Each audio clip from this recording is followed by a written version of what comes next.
সালামু আলাইকুম, কি অবস্থা? সবাই কেমন আছেন? আমার কথার মধ্যে যদি কোনো বেয়াদবি হয়ে থাকে তাহলে সবাই ক্ষমার দৃষ্টিতে দেখবেন, কারণ আমি কোনো পক্ষ, কোনো দলীয় ভাবে কথা বলবো না বা বলতেছি না। আর আমি কোনো দলও করি না।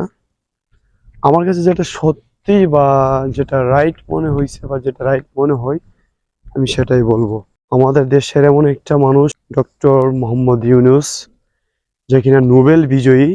দেশের বাহিরে অন্যান্য দেশে ওনাকে মানুষ কিছু কথা বলার জন্য নেই, কিছু উৎসাহ দেওয়ার জন্য বা ভালো খারাপ কিছু এক কথাই বলতে গেলে উনি একজন মোটিভেশনাল স্পিকার এবং ডক্টর। একজন ডক্টর মানুষ অবশ্যই অনেক দক্ষ, বাংলাদেশে একমাত্র নোবেল জয়ী একজন মানুষ।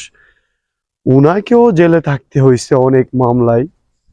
আমাদের দেশে অনেক বড় বড় আলেমরা, মিজানুর রহমান আজহারি, মামুনুল হক সাহেব, অনেকে দেশের বাইরে অনেককে অনেক বছর ধরে জেল খাটতে হয়েছে।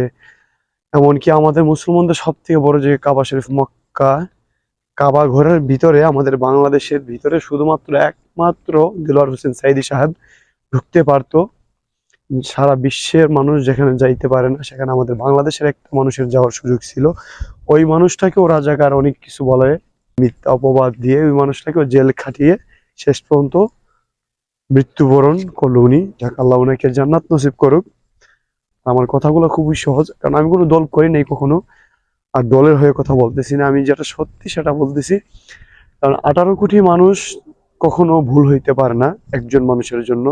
18 কোটি মানুষ তো আর ভুল করতে পারে না। তো উনি যা করেছে এতদিন, অবশ্যই উনি ভালো করে না। যদি ভালো করতে তাহলে অবশ্যই উনি থাকতে পারতেন, কারণ ভালোরে সবাই ভালোই বলে। উনি যদি ভালো করতো, আমাদের দেশের 95% মুসলিম দেশে উনি মুসলমানদের কোনো স্বাধীনতাই দেয় নাই, যেটা পাওয়া ছিল সেটাই দেয় নাই। তো অবশ্যই সবাই মতামত প্রকাশ করবেন আমার কথাগুলো কতটুকু যুক্তি ছিল নাকি না। সবাই ভালো থাকবেন, দেখা হবে অন্য একটা ভিডিওতে। এ পর্যন্ত সবাই ভালো থাকুন, সুস্থ থাকুন, আল্লাহ হাফেজ, আসসালামু আলাইকুম।